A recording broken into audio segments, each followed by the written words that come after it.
होत है सुनो साथ चित दे, भजो राज श्यामा श्री प्राणनाथ, सखी जीवन हमारे।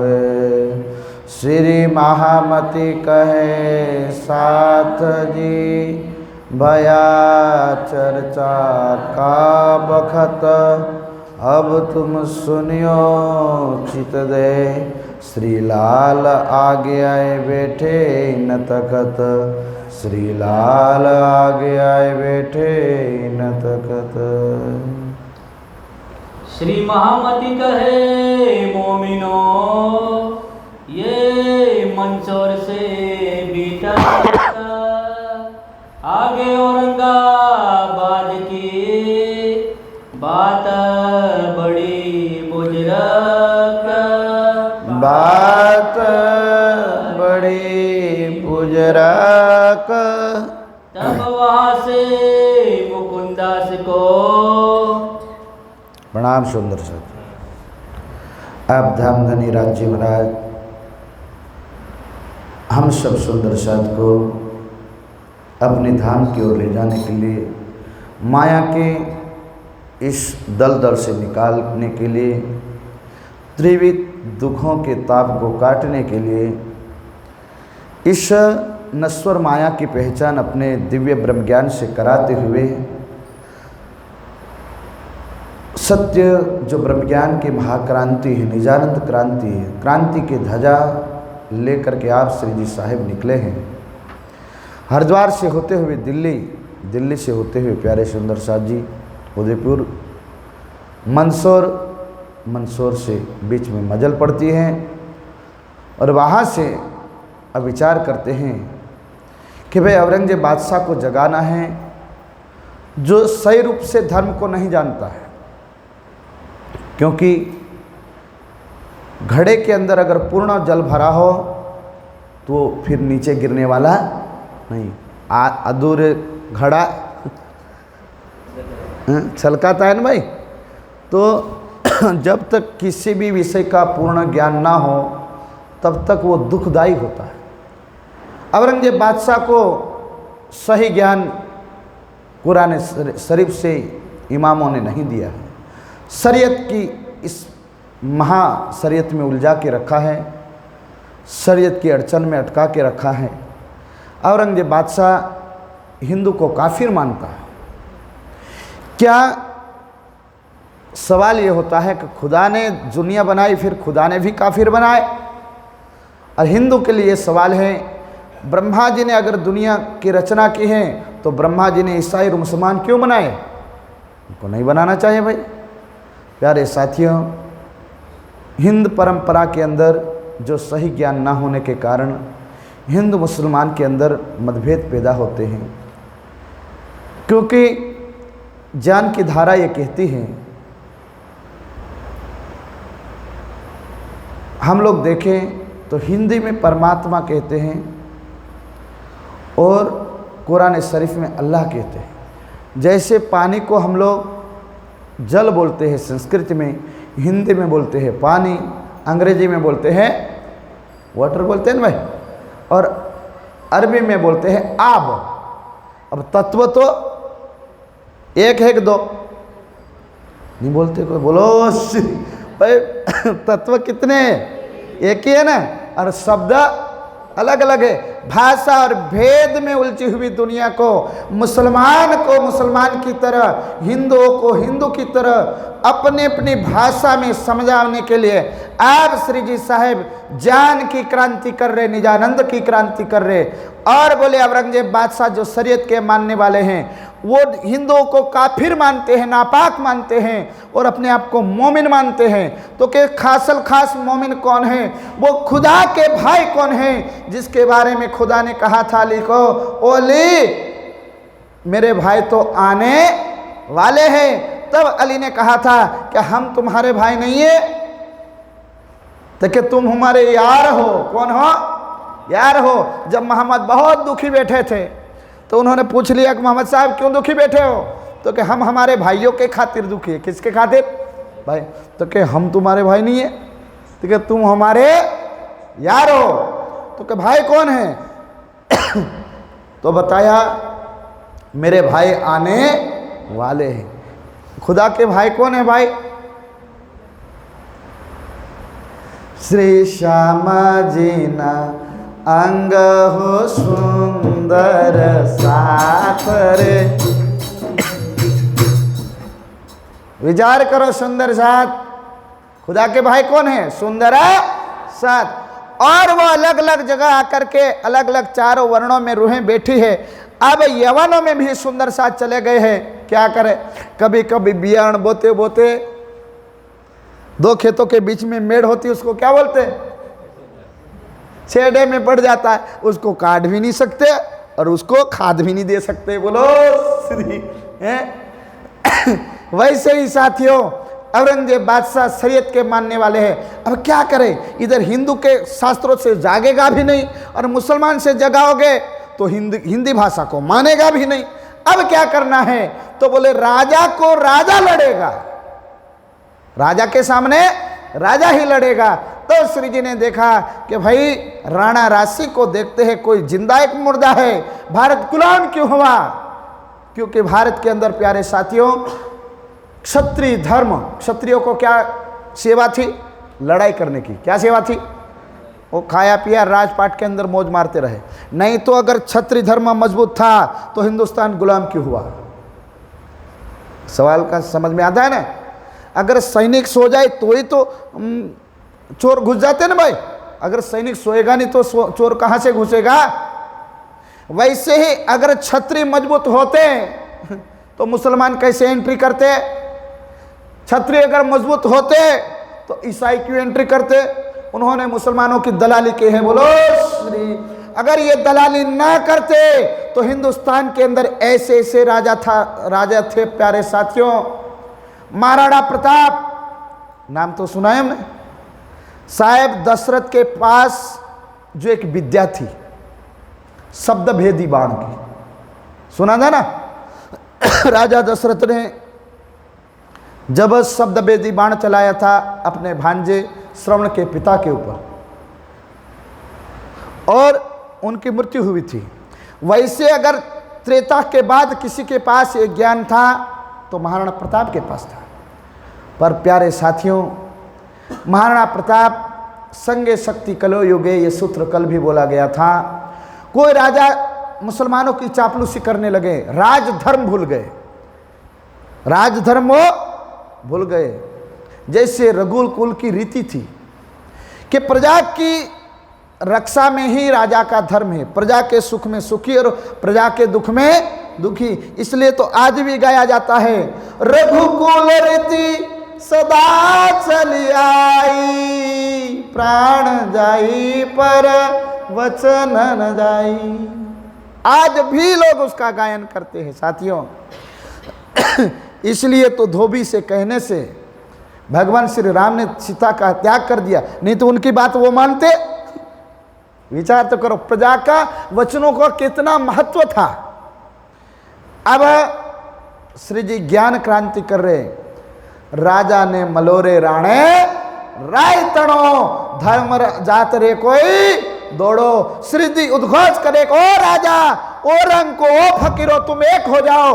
भारत का जो धर्म है, शुद्ध सनातन संस्कृति है, उसका विलोप हो रहा है। फिर तुम क्या करोगे? धर्म नहीं बचेगा तो तुम राज करके क्या करोगे? तुम भी अदृश्य हो जाओगे। बोलो श्री। भारत की संस्कृति प्यारे साथियों, आज जैसे हम लोग बोलते हैं हिंदू धर्म, क्या बोलते हैं? हिंदू धर्म की अगर श्री प्राणनाथ जी ना आते, छत्रसाल को ना जगाते तो प्यारे सुंदर साथ जी आज हिंदुस्तान में हिंदू बचते नहीं। ये हिंदू आए कहां से? चलो थोड़ा प्रसंगायत बता देते भाई। हाँ, श्री जी कह रहे, राजा ने मलोरे राणे राय तणो, धर्म जात रे कोई दौड़ो। कि भाई धर्म की लाज जा रही और तुम क्यों सोए हुए हो? धर्म जात हिंदुआ, क्योंकि हिंदू धर्म का उद्घोष पहले तो कौन सा धर्म चल रहा था? धर्म मानव धर्म है, हिंदू कोई धर्म नहीं है। कभी आपने पढ़ा रामायण महाभारत पूरा सुन लेना, उसमें हिंदू शब्द आता है। मास्टर लोग, आप लोग हिस्ट्री पढ़ते हैं, इतिहास पढ़ते हैं, कभी देखना, पूरी गीता उठा करके देखना, पूरी गीता उठा करके देखना। भगवान श्री कृष्ण ने कुरुक्षेत्र में अर्जुन को अपना धर्म याद दिलाया था। अर्जुन अपने धर्म का पालन करो, क्षत्रिय धर्म को याद दिलाया था। क्या धर्म याद दिलाया था? क्षत्रिय। वहां हिंदू शब्द पूरी गीता में साहिब नहीं आता, कोई जगह नहीं आता। कभी आया हो तो बताना मुझे। पूरा रामायण छान लीजिए आप, पूरी रामायण, रामायण की एक भी चौपाई के अंदर हिंदू शब्द नहीं आता। फिर ये आया कहां से? प्यारे साथियों, हमारी हिंदू शब्द से पहले हमारी संस्कृति सनातन संस्कृति, कौन सी संस्कृति बोली जाती है? सनातन संस्कृति, जो ऋषि मुनि हमेशा पालन करते आए। शुभ यज्ञ हो और साधना हो, औषधियों का हवन हो, आसपास का वातावरण शुद्ध हो और परमात्मा की ज्ञान चर्चा हो। ये हमारा, बाद में हिंदू शब्द कहाँ से आया? तो कि मुसलमान का आक्रांतों का आक्रमण हुआ इस देश में, भारत की भूमि में। फिर इन्होंने कहा कि हिंदू ये संस्कृत शब्द नहीं है। डिक्शनरी में उठा करके देख लेना, कभी किसी को याद हो तो। हिंदू शब्द संस्कृत शब्द नहीं है, हिंदू शब्द गुजराती शब्द नहीं है, हिंदू शब्द हिंदी शब्द नहीं है, हिंदू शब्द अरबी फारसी में आता है। बोलो श्री। तो फिर वाणी में क्यों आया? इसका भी इतिहास बता देता। बोले कोई नहीं बोलता, जयकार दो, बोलो बोलो श्री प्राणनाथ। इसका इतिहास क्या है? तो कि भाई जब मुसलमान का राज आया तब इन्होंने कहा कि भाई हिनम च दुष्यत हिंदू रीति अभिहिते, काली पुराण के अंदर इसका वर्णन आता है कि उन्होंने कहा कि ये नापाक है, काफिर है, ये परमात्मा की भक्ति भजन नहीं कर सकते हैं। जो दैविक उपासना करते हैं, यज्ञ करते हैं, वो नापाक है, काफिर है, ये हीन है। इसके ऊपर उन्होंने नाम रख दिया, जो हीन हो, काफिर हो, वो हिंदू है। ये किसने नाम दिया था? मुसलमान ने। पर धीरे धीरे अब सनातनी संस्कृति को हिंदू के नाम से मुसलमान जानने लगे। पूरा राष्ट्र उनका था, समझ में आया? अब सनातन को किसके नाम से वो लोग जानने लगे? हिंदू के नाम से। अब जितने भी कवि थे, इतिहासकार थे, इन्होंने सनातनी संस्कृति को अगर पहचान बतानी थी तो किस नाम से बताई? हिंदू का नाम से। इसलिए अब श्री जी यहां कर रहे कि धर्मजात हिंदुआन, जिसको मुसलमानों ने हिंदू धर्म कहा है, वो सत्य सनातन धर्म है। हे हिंदुवासियों, तुम क्यों सो रहे हो? उसकी लाज जारी। यहां मुसलमान काफिर करके जो सनातन सत्य हैं उसका हरास कर रहे। औरंगजेब बादशाह सत्य को मानता नहीं है, कुरान के मूल शब्द से अनभिज्ञ है, वो अल्लाह की सूरत को नहीं मानते हैं, वो केवल शरीयत को जानते हैं। इसलिए श्री प्राणनाथ जी ने देखा कि कोई राजा को जगाऊं और इन औरंगजेब बादशाह को मुंह तोड़ जवाब दे सके। सत्य सनातन संस्कृति क्या है उनको समझ आ सके कि जिसको तुम अल्लाह कहते हो, हम उसको पूर्ण श्री प्राणनाथ पूर्ण ब्रह्म सब धर्मों का झगड़ा मिटाया है। शेर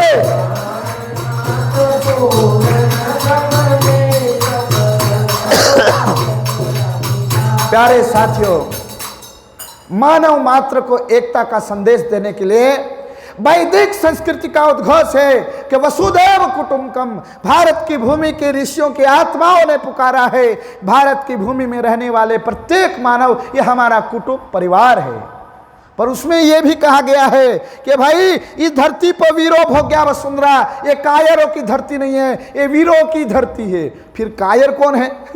जो मर जाएंगे, फिर पाप फलाना ढिकना, जो अंदर से कमजोरी की नेगेटिव विचारधारा से समझ में आ रहा है, जो राक्षसी परंपरा जिसको यवन कहा गया है, मुसलमान कहा गया है। विचार करना साथियों, ये बाद में उनका आगमन होता है। यहाँ श्री जी कहते हैं भारत की भूमि का दिल हमेशा विशाल रहा है। ये वसुदेव कुटुंबकम की उद्घोष की भावना है यहाँ ऋषियों की, और ये मुसलमान ऐसा मानते हैं। अब दिल तो उनका साफ है, पर जो उनके इमाम हैं उन्होंने शरीयत में उनको डुबा रखे हैं, इसलिए वो अल्लाह के शुद्ध स्वरूप को जानते नहीं है। अब उन्होंने विचार किया अब क्या करें, तो यहाँ से जो राणा राजसी थे उदयपुर के, वो तो मगन थे, उन्होंने कहा हमारा राज बच गया, ये ठीक है। बाकी तो मुसलमानों ने कवरेज कर रखा था। अगर क्षत्रिय मजबूत होते तो किसी की मजल नहीं थी कि भारत की भूमि के ऊपर नजर कर सके। पर उस समय के जितने राजा थे, आधे राजा चापलूस निकले, मुसलमानों की जी हजूरी करने लगे, इसलिए भारत को गुलाम होना पड़ा। फिर क्या करें, एक दो सीधा पेड़ हो तो कट ही जाए भाई, ये सारे पेड़ दाएं बाएं हो जाए तो कट जाए ना। इसलिए सत्यवादी भी उसमें मारे गए और यवनों का राज हो गया। फिर श्री जी ने देखा कि राणा राजसी के अंदर धर्म नहीं है, इसके अंदर तो राज्य बच जाए इतनी भावना है, बस मानवता नहीं रहेगी, तेरा राज क्या रहेगा और धर्म नहीं रहेगा। तब श्री जी ने देखा कि भाई मुकुंदास ये काम का नहीं है, हमको यहाँ औरंगाबाद पहुँचना है। औरंगाबाद में एक राजा है, राजा भाव सिंह। कौन है? राजा भाव सिंह है साथियों। और राजा भाव सिंह को जगाने के लिए मुकुंदास है, भागवत के प्रकांड विद्वान है, उनको कहा मुकुंदास जाओ उनको देखो वो अंदर से मरा है या जिंदा है। आदमी बाहर से जिंदा है, अंदर से मुर्दा होता है साथियों। तो उन्होंने कहा इनको धर्म प्रति विश्वास नहीं है कि नहीं, ये देखो इनको भारत की भूमि प्रति विश्वास है कि नहीं, ये देखो उनको मानवता प्रति विश्वास है कि नहीं, ये देखो खाली खोलिया लेकर के राजा तो नहीं है ना, ये मुसलमानों के औरंगजेब बादशाह की जी हजूरी तो नहीं कर रहा है ना। श्री जी प्यारे साथियों, उस मुसलमानों के राज में अपनी दहाड़ निकाली, सत्य वचनों से उनका सीना सिरते हुए प्यारे सुंदर साथ जी आदेश कर दिया मुकुंदास को।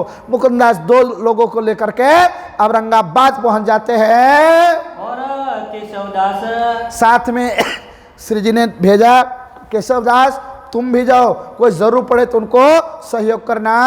खिमाई और वल्लभ और खिमाई भाई और वल्लभ भाई भी गए, भेजे भाव सिंह पास।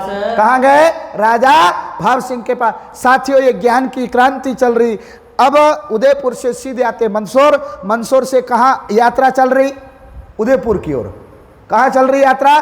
सीधे बुंदेलखंड के राजा छत्र प्यारे सुंदर शाह जी केसरी श्री महाराजा छत्रसाल के पास संदेशा पहुंचेगा, पर यह संदेशा कल पहुंचेगा।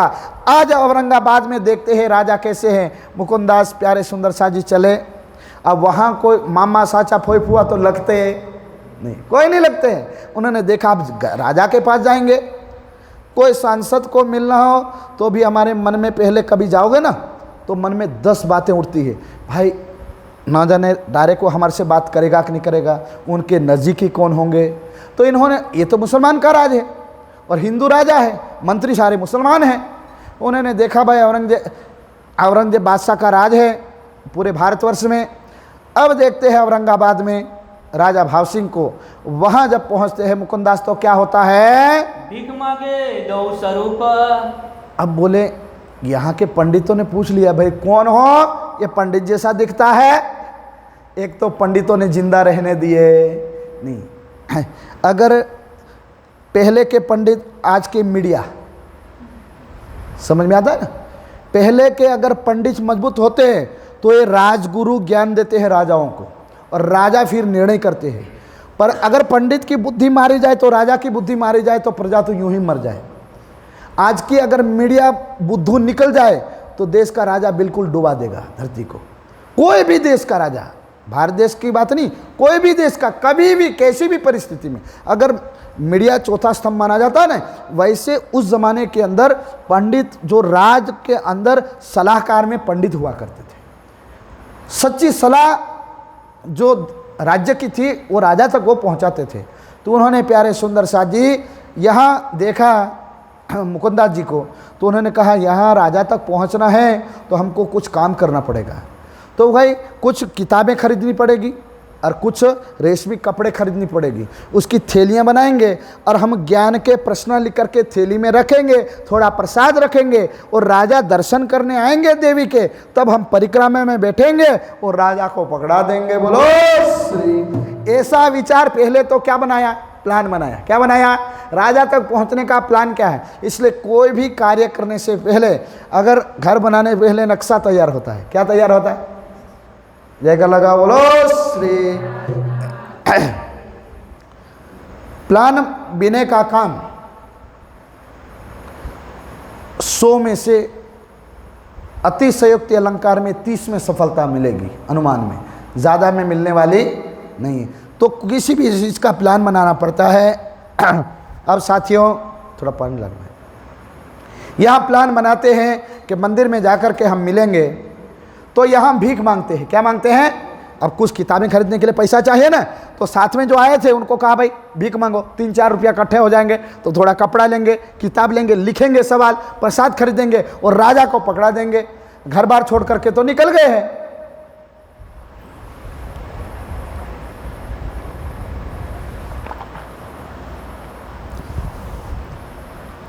बोलो श्री प्राणनाथ। मुकुंदास प्रकांड पंडित है, घर बार छोड़ के निकले हैं। अब कहते हैं मानवता के हित के लिए निकलेंगे। देखो भाई, भारत की नीति कहती है परोपकाराय बहंती नद्या, परोपकाराय दुहंती गावा, परोपकाराय फलंती वृक्षा, परोपकाराय इदं शरीरम।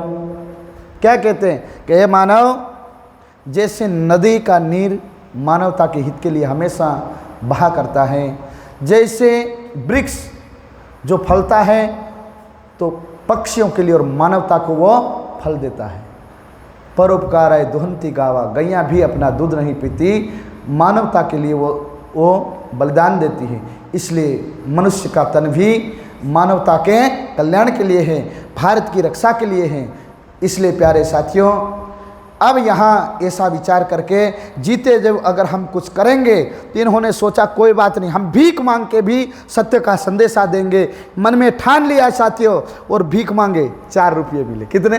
4। उसकी थैली खरीदी रेशमी की, रेशमी का कपड़ा खरीदा कि थैली बनाई, और कुछ कागज खरीदे और कलम खरीदी, उसमें लिखा और प्रसाद खरीदा, थैली में डाला और फिर कहाँ गए जरा सुनना। इतने में महंत ने देखा, भैया ये नए पंडित है, ऐसे हमने कभी देखे, कहाँ से आए हो? तो हम राजा को मिलना चाहते हैं। राजा कौन? राजा भाव सिंह। क्या बात करने चाहते हो? कहा मैं तो कृष्ण के विषय में, जो गीता के विषय में कुछ वार्तालाप करना चाहते हो। क्या है कृष्ण का? अरे भागवत में लिखा है कृष्ण एक नहीं, कृष्ण तो 2 है, 2 कृष्ण हैं। इधर आओ। एक लठ लिया, मारते मारते नाला पार करा दिया। लिखा है, ध्यान से सुनो, पढ़ो पढ़ो। मिले मुकुंदास को, मुकुंदास को मिले तो पहुंचाया नाले पार। देखो, नाला पार पहुंचा दिया। प्यारे सुंदर साथ जी, ईर्ष्या बस पंडितों का धर्म होता है हमेशा। पंडित किसको कहते हैं? ध्यान से, ब्राह्मण की परिभाषा क्या है? आज यहाँ तो ठीक है गुजरात में, आप यूपी की ओर चले जाए, आसाम की ओर चले जाए, नागालैंड की ओर चले जाए, जितने पंडित हैं वो बकरे खाएंगे, जितने पंडित हैं वो मछली खाते हैं। और मछली को क्या कहते हैं? ये पानी की भिंडी है। क्या है? पानी की भिंडी है। हाँ, जितने पंडित हैं वो मांस खाएंगे, बलि तो वही देते हैं। और जितने पंडित हैं, अभी पंडित की परिभाषा ही बदल गई पूरी, और शराब की दुकानें उनके पास होती है। प्यारे साथियों, नहीं तो पंडित का धर्म होता है, शास्त्र तो यही कहते हैं, ब्रह्म जानाति सह ब्राह्मण। जो ब्रह्म को जानते हैं वो ब्राह्मण है। अगर ब्राह्मण कुल में पैदा होने के बाद प्यारे साथियों लड़ाई में चला गया, वो ब्राह्मण है। कौन है? ब्राह्मण है। और ब्राह्मण कुल में पैदा होने के बाद भी शराब का सेवन करे और दुनियादारी का पाप करे तो नीच है। समझ में आया ना? हाँ, धर्म यही कहता है। पर प्यारे सुंदर साथ जी, ये कलयुग है। क्या है? रंगी को नारंगी कहे, असल माल को खोया, चलती को गाड़ी कहे, देख कबीरा रोया। बोलो श्री। ये हलाहल कलयुग है। ऐसे में श्री प्राणनाथ जी आए हैं। तो अब औरंगाबाद में ये पंडित के अंदर ईर्ष्या आई और उनको पार करा दिया। जो औरंगाबाद रहेगा, खबरदार दोबारा यहाँ दिखा तो हम जिंदा नहीं छोड़ेंगे, तो हम मारेंगे, फिर मार डालेंगे। दोबारा राजा को मत मिलना, जो बजरा करे बाबसी को। और प्यारे सुंदर साथ जी, अब क्या कहा? ये बादशाह के पास मत जाना, तो हम मारे दूसरी बेर मारेंगे। एक देहुरा देवी का। अब उन्होंने विचार किया था, प्लान बनाया था, एक देवी के मंदिर में गए, मार खाई, फिर भी पीछे हटे। अब ये कहाँ की मार मिली पता? 12 मोमिन गए थे औरंगजेब बादशाह को जगाने के लिए, और औरंगजेब बादशाह के एक सीधी पोलाद नाम के जो उनके सिपाही थे घर के, उनके मंत्री में आते हैं, मंत्रिमंडल में, उन्होंने 12 सुंदर साथ को यात्रा दिया था। इन्होंने कहा था, अरे औरंगजेब बादशाह इतने क्रूर है, फिर परमात्मा हिंदू का संदेश लेकर के क्यों गए थे? उन्होंने कहा था, धर्म को अगर आगे करने के लिए जाओगे, धर्म की ध्वजा लोगे, तो तुम्हें फूल नहीं पड़ेंगे, पत्थर पड़ेंगे। क्या पड़ेंगे? पत्थर और जूतों की मालाएं पड़ेंगी। तो यहाँ उनको आभास कराया, सत्य को जितने उजागर करोगे उतना, सत्य तो सत्य है। तो प्यारे सुंदर साथ जी मुकुंदा जी को पता चल गया सत्य को जाहिर करना कितना कठिन है। यहाँ लठ मार के बाहर भगाया, कहते हम भी तो परम धाम के हैं। 12 मोमिन औरंगजेब बादशाह के मुंह पे जा करके कह दिया कि इमाम मेहंदी आए तो हम राजा हिंदू है, ये तो हम नहीं कह सकते। आत्म जाग खड़ी हुई और फिर गए। अब एक मंदिर में जाकर के कोने में बैठ जाते हैं और संदेशा देते हैं, राजा सुबह सुबह में, हिंदू तो था ही, देवी मंदिर में आया, मंदिर में आकर के प्रणाम किया। प्रणाम तो परिक्रमा करते हैं, क्या करते हैं? परिक्रमा। तो प्रसाद भर करके राजा लो, राजा ने ले लिया। उन्होंने देखा अंदर चिट्ठी निकली। क्या निकली? प्रसाद निकला और चिट्ठी निकली। चिट्ठी पढ़ी और फिर क्या देखा? आती देव हाथ से, और हाथ में पत्र भी दे दिया। वापसी सिर चढ़ाई के, वापसी ने कहा, धन्य है ये तो परमात्मा का, देवी हम पर प्रसन्न हुई है, परमात्मा का संदेश आया है। भीतर जाके बुलाया। और राजमहल में जाने के बाद पता चला कि इसमें तो भागवत के सवाल है कि हे राजा बताओ कि एक बाल मुकुंद श्री कृष्ण है, एक बांके बिहारी श्री कृष्ण है। बाल मुकुंद जो गैया चराने वाले श्री कृष्ण है, भागवत में लिखा है वो तो अखंड है, और जहाँ बांके बिहारी रास रमैया श्री कृष्ण है वो वहाँ रास ही रास है। दोनों प्रमाण अलग अलग है। बोले ये तो एक बता रहे थे, ये तो देव बता रहे, अन्य प्रमाण के साथ बता रहे। बोले ये तो आत्म की बात है भाई, इनको बुला के ले आओ। पूछी हकीकत राज की। अब कहा भाई तुम कहाँ से आए हो? तो हमको राज ने भेजा है, श्री जी ने भेजे हैं। कहाँ है स्वामी कृष्णदास? बोलो श्री प्राणनाथ। राजा भाव सिंह क्या बोले? अब इनको पहले, अब तारतम लेने के बाद बोले कि पहले, अब उनको तारतम का पता। अब भागवत की बात तो कर रहे, कृष्ण की बात कर रहे, तो हो सकता है कृष्णदास होगा, कृष्ण का कोई, इनके गुरु कोई कृष्ण के दास होंगे। ऐसे करके प्यारे सुंदर साथ जी क्या कहा, भाई तुम्हारे गुरु जो कृष्णदास है वो कहाँ है? अभी कोई बिना पहचान में बोले, किसमें बोले? अभी पहचान नहीं है। तो उन्होंने कहा जाए उनको बुला लाओ। तुमको क्यों कर भेजिया? तुमको क्यों भेजा, क्या कारण है? कहो अपनी दिलास। भाई अपनी हकीकत बताओ। ये तो एक कृष्ण बतावत। इतने में पास में कौन बैठे थे? रामदास पंडित। कौन बैठे थे? रामदास पंडित ने कहा, राजा भाव सिंह इनकी बात मत सुनो। कुल गुरु थे वहां के, उनका इनकी बात मत सुनना, ये तो 2 कृष्ण बताते हैं। कितने बताते हैं? 2 कृष्ण। तब क्या कहा? जो कहो ना शास्त्रों में, वो शास्त्रों में कहीं नहीं लिखा है। रामदास बोलने लगे, इनका मुख ना देखिए। अरे इनका मुख भी नहीं देखना चाहिए। तब बाबूसी बोलिया। तब राजा भाव सिंह, राजा ऐसे नहीं बनते, वो बुद्धिमान होते। उन्होंने, वो दोनों पक्ष सुनते हैं, बाद में निर्णय देते हैं। उन्होंने कहा भैया हमने पढ़ा है, शास्त्र का प्रमाण देखा है, और एक शास्त्रों में कहीं नहीं है। तब राजा क्या बोले? ऐसी काहे कहो तुम? अरे भैया ऐसे क्यों बोल रहे हो? हम पूछेंगे अगर तुमने 2 कृष्ण लिखे हैं तो कहाँ लिखा हुआ है, हम पूछ सकते हैं। फिर डायरेक्ट तुम झूठ क्यों बोल रहे? भाई उनको पूछेंगे ना, बाद में बोलेंगे, तुम डायरेक्ट क्यों बोल रहे? फिर क्या कहा? ये तो भला बताओ। ये तो भला आत्मा की बात करते हैं। दोनों कृष्ण ब्रजरास में है और हम तो परम धाम से आए, हमारी आत्म ब्रह्मलोक में है, ऐसी बात वो करते हैं। निज स्वरूप बताओ। ये तो अपनी आत्मा का भला बताते हैं, कल्याण बताते हैं। जब पिंड ब्रह्मांड का नाश होगा तब हमारी आत्मा का ठिकाना कहाँ होगा? बोलो राजा भाव सिंह, जब तुम्हारा राज्य का नाश होगा और तुम्हारा शरीर ये राज्य से विदा हो जाएगा तब तुम्हारे आत्मा का ठिकाना कहाँ रहेगा? बोलो श्री। राजा भाव सिंह के अंदर आत्मा जागी, बोले बात तो सही है, तब तो शमशान में जाएंगे, उसके बाद का ठिकाना कहाँ होगा? बात तो सही बात बता रहे। तो इतने में क्या बोलने लगे? छोड़ दो मुकुंदास को। कहा कि भाई हरामखोर ऐसा कहा उन्होंने। राजा भाव सिंह ने अपने कुलगुरु को कहा ऐसी हरामखोरी कभी नहीं करनी चाहिए, हमेशा पंडित को तो सत्य बोलना चाहिए। पंडित तो सरस्वती का मुख माना जाता है, क्योंकि ब्रह्मा जी के मुखारबिंद से चारों वेदों की ऋचाओं का गायन होता है। तो ब्रह्मा जी को क्या बोला गया है? चतुर्मुखी। कितने मुखी? अपना एक मुख है तो अपन यूं सोते हैं, ठीक है। चार मुख वाला सोता कैसे? अगर चार मुख हो तो सोएगा कैसे? वही चार तो करो। ये अलंकारिक वर्णन है। कैसा वर्णन है? ये ऋषियों का अलंकारिक वर्णन है।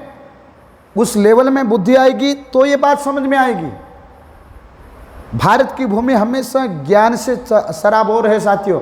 तत्वदर्शियों की भूमि मानी जाती है, ये ऋषियों की भूमि मानी जाती है। इनकी बात समझने के उस लेवल पर बुद्धि में पवित्रता आएगी तो ये बात समझ में, बात तो सही है। अब कलाकारों ने क्या देखा कि शास्त्रों में सीधा देखा कि भाई ब्रह्मा तो चतुर्मुखी है, तो मुख कितने बना दिए? 4। अब लिखने वालों को तो इतनी बुद्धि का पता नहीं है। प्यारे साथियों, ये ऋषियों ने वर्णन किया है चतुर्मुखी। ऋषियों की बुद्धि लेवल में हमारी बुद्धि जाएगी तो पता चलेगा। उन्होंने अलंकार का वर्णन किया कि भाई जो ब्रह्मा जी हैं उनके मुखारबिंद से चारों वेदों की ऋषाओं का गायन होता है, चारों वेदों का, इसलिए उनको क्या कहा गया है? चतुर्मुखी। और देखिए अब भारत की भूमि कितनी दिव्य है और उसमें खतरनाक लोग पैदा हुए हैं। हनुमान है, हनुमान की जो सूरत है, हनुमान की मूल सूरत को जानना है ना तो रामायण को पढ़ना चाहिए। जैसे हम लोगों का एड्रेस जानना हो तो क्या देखना चाहिए? अपन लोगों को कोई एड्रेस चाहिए तो क्या देखना चाहिए? अच्छा, आप लोग वोट डालने जाते हैं तो वो क्या मांगते हैं कि आप देशासन के वासी हो कि नहीं हो? उनको थोड़ी पहचान है कि आप देशासन के हो। तो हमारे पास क्या मांगते हैं प्रूफ के लिए? आईडी मांगते कि नहीं मांगते? ID proof. वो उनको वोटर कार्ड हो या आधार कार्ड है, दोनों में से एक मांगते कि नहीं मांगते? ट्रेन में अगर हम रिजर्वेशन कराएं तो भी हम मांगते हैं कि भाई तुम अपने गांव के भारत के वासी हो कि नहीं हो? उसके लिए एड्रेस मांगते, पक्का एड्रेस मांगते कि नहीं? बोलो श्री प्राणनाथ। वैसे ही साथियों प्रसंग चल रहा था रामायण का, वितक का प्रसंग है, पर ये कैसे भ्रांतियां आई शास्त्रों के अंदर। तो हनुमान को संस्कृत के अंदर जो रामायण की रचना की है वाल्मीकि ऋषि ने, जो संस्कृत में लिखी हुई, बाद में तुलसीदास ने उसको दोहे में कन्वर्ट किया है। उसके अंदर लिखा हुआ है कि जब भगवान राम और लक्ष्मण मां सीता की खोज में निकले थे, भगवान श्री राम को प्यास लगी तो लक्ष्मण को कहा, हे भ्राते तुम जा कर के देखो कहीं पानी हो तो ले आओ, पी करके हम आगे बढ़ते हैं। तब जा कर के भगवान श्री राम का आदेश पालन करते हुए भ्राता श्री आगे बढ़ जाते हैं पानी लेने। तो एक तालाब के किनारे, ध्यान से सुनना, बोलो श्री हनुमान मिलते हैं। कौन मिलते हैं? हनुमान। तो शुद्ध संस्कृत बोलने लगे। तुम्हारा नाम क्या है, गांव का है, कहाँ से? आज नो वांद्रू गुजराती बोले, हिंदी बोले भाई, तो संस्कृत अंग्रेजी की तो बात नहीं। वानर जाति थी, आज भी राजस्थान के अंदर वास करती है, नहीं कि ये बानर। वहाँ उसी नगरी के अंदर वानरों की सेवा होती थी। जो वानर जाति है वो वानरों की सेवा करती थी, जंगल में उनका राज्य था। अब तारा थी, जो 5 सुंदरियों के अंदर, विश्व सुंदरियों में उस वक्त सीता का नाम आता है और तारा का भी नाम आता है। कई बंदरी विश्व सुंदरी हो सकती है। कभी कभी तो मगज का नट बोल्ट फिट करना चाहिए। कभी तो सोचना चाहिए कि सीता का नाम विश्व सुंदरी में आता है तो तारा का नाम भी विश्व सुंदरी में आता है। अब विचार कीजिए, गजब। अब आज तक कभी नहीं सुना गया भगवान श्री राम और लक्ष्मण को हनुमान तो मिले, हनुमान के पिता का नाम क्या था? सीधी बात है, हिंदुस्तान में पैदा हुए पवन है, पवन सुत बोला जाता कि नहीं, पवन पुत्र हनुमान दादा। तो अब उनके माता पिता बंदर थे क्या? राजा थे भाई। सुग्रीव उनका राज था, सोने के सिंहासन पर बैठते थे, सोना के आभूषण पहनते थे। पर प्यारे साथियों, हनुमान को जब लक्ष्मण ने देखा तो राम को आकर के बताए, उनके सवाल का उत्तर नहीं दे पाए। वो इतने बड़े वैज्ञानिक थे हनुमान, सूर्य विद्या का संपूर्ण ज्ञान जानते थे। इसलिए उनको कहा गया है कि हनुमान ने सूरज को निगल लिया। क्या निगल लिया? अरे भाई थोड़ी बुद्धि का प्रयोग करो। सूर्य धरती से 13 लाख गुना बड़ा है, शरीर इतना छोटा है, और वो तब आग का गोला हो, कैसे निकलेगा? ये अलंकारिक वर्णन है। सूर्य की एक एक किरण का ज्ञान इनको था। वो चाहे वो किरण को अपने चाहे 1 साल तक खाना भी ना खाए, और सूर्य की किरणों के इतने बड़े वैज्ञानिक थे, इतने बड़े तपस्वी थे कि भाई सूर्य की अलग अलग किरणों की शक्ति अपने अंदर एंट्री करा सकते थे। वो इतने बड़े साइंटिस्ट थे हनुमान। पर सत्य के विमुख होकर के भारत का दुर्भाग्य है साथियों। बाद में क्या हुआ, भगवान राम से वार्तालाप हुआ और फिर कहते ये तो बहुत बड़े, जिनका जब भगवान राम और लक्ष्मण से उनकी मुलाकात हुई तो हनुमान जैसा कोई सुंदर नहीं था। रामायण में लिखा हुआ है, शुद्ध रामायण संस्कृत में, हनुमान जैसा कोई सुंदर नहीं था, हनुमान जैसा उस समय कोई तत्वज्ञानी उनको नजर नहीं आया, और हनुमान जैसा वैज्ञानिक नजर नहीं आया। और ये मूल बातों को साइड में करके हनुमान को सीधा किसका मुख बता दिया?